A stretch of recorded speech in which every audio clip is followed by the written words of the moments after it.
لا الہ تیری شان یا وحدہ، تو خیال و تجسس تو ہی آرزو۔ بشکل رنگ و گل بس حقیقت میں خار ہے دنیا، ایک پل میں ادھر سے ادھر 4 دن کی بہار ہے دنیا۔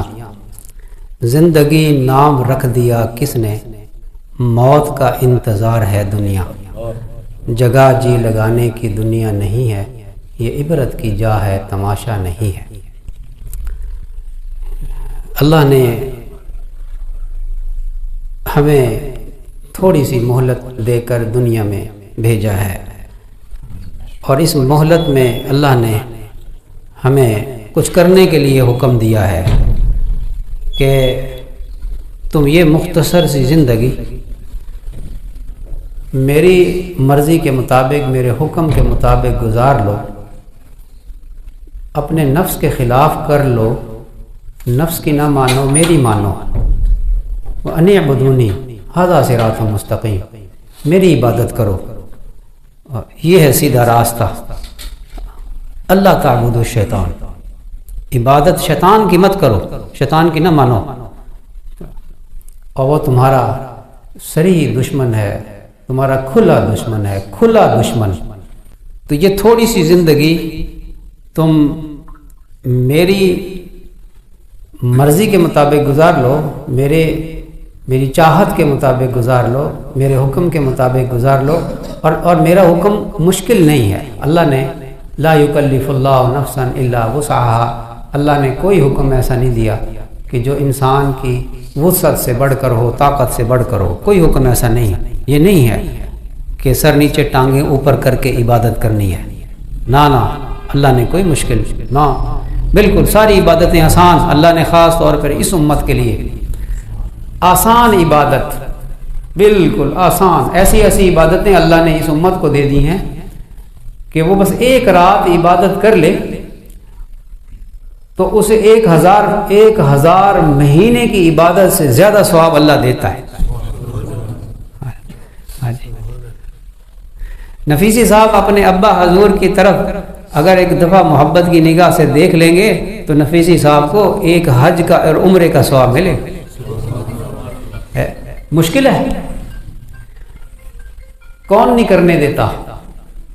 نفس، شیطان یہ نہیں کرنے دیتا۔ یتیم کے سر پہ شفقت کا ہاتھ جس نے رکھ دیا نا، اس کے ہاتھ کے نیچے جتنے بال آتے ہیں اللہ تعالیٰ اس کے نامہ اعمال میں اتنی نیکیاں لکھ دیتے ہیں۔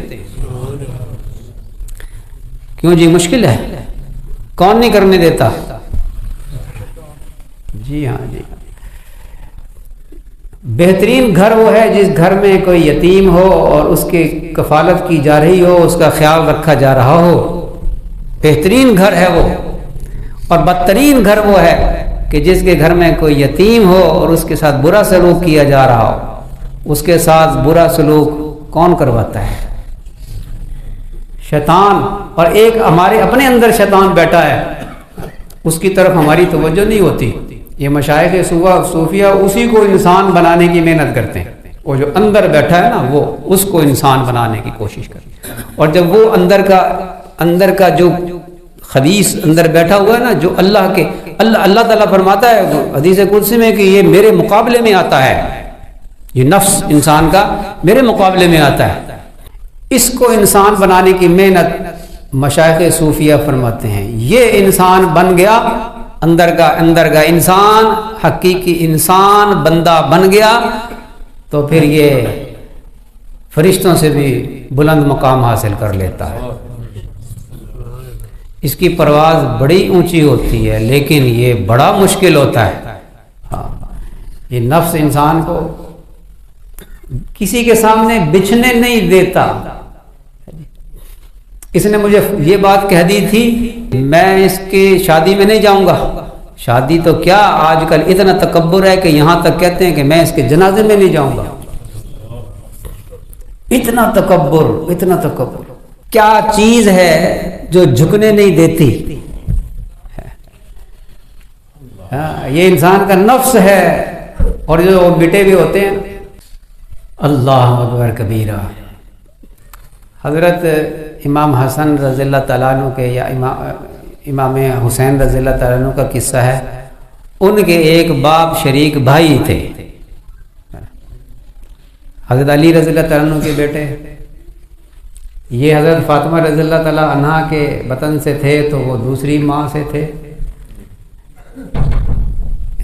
ان دونوں کا حضرت حسن رضی اللہ تعالیٰ عنہ اور ان دوسرے جو تھے آپس میں کچھ اونچ نیچ ہو گئی، اور ناراض ہو کے حضرت حسن رضی اللہ تعالیٰ عنہ چلے گئے۔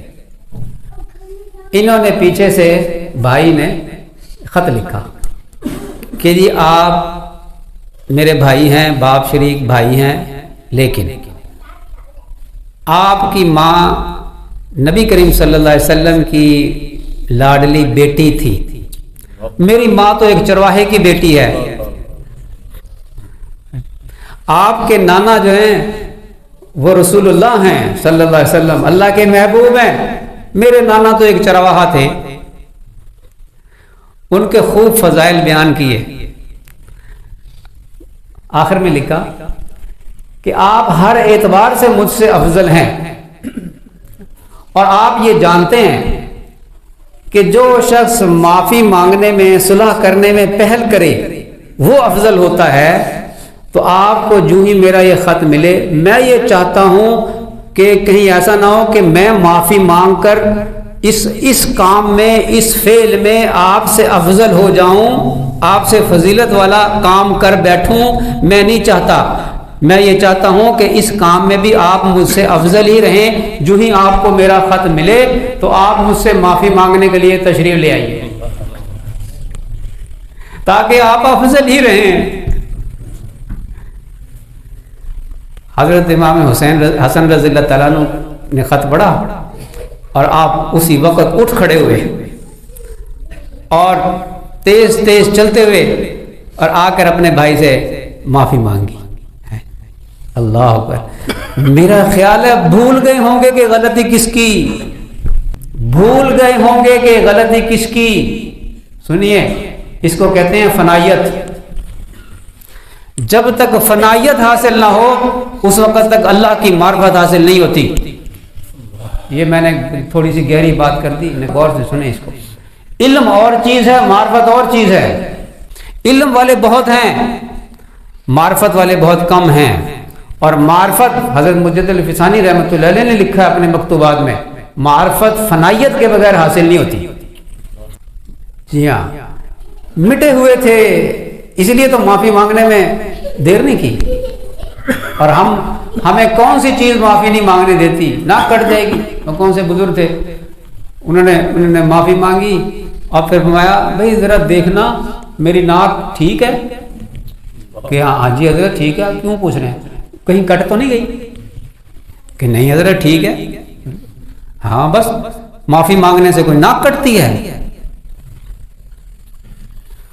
حضرت مولانا الیاس صاحب رحمۃ اللہ علیہ تو یہاں تک فرمایا کرتے تھے کہ غلطی دوسرے سے ہو، بھائی کی غلطی کو اپنی غلطی سمجھ کر اس سے معافی مانگو۔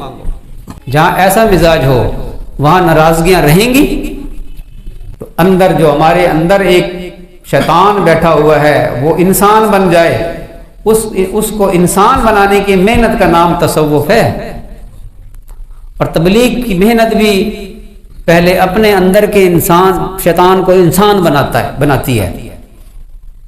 یہ بھی تصوفی کی محنت ہے۔ یہ الگ بات ہے کہ تبلیغ والے سمجھتے نہیں، عمومی تبلیغ والے اس بات کو سمجھتے نہیں، چلتی پھرتی خانقاہ ہے یہ۔ اندر کا شیطان بن جائے انسان، اس میں ذرا کرنی پڑتی ہے محنت۔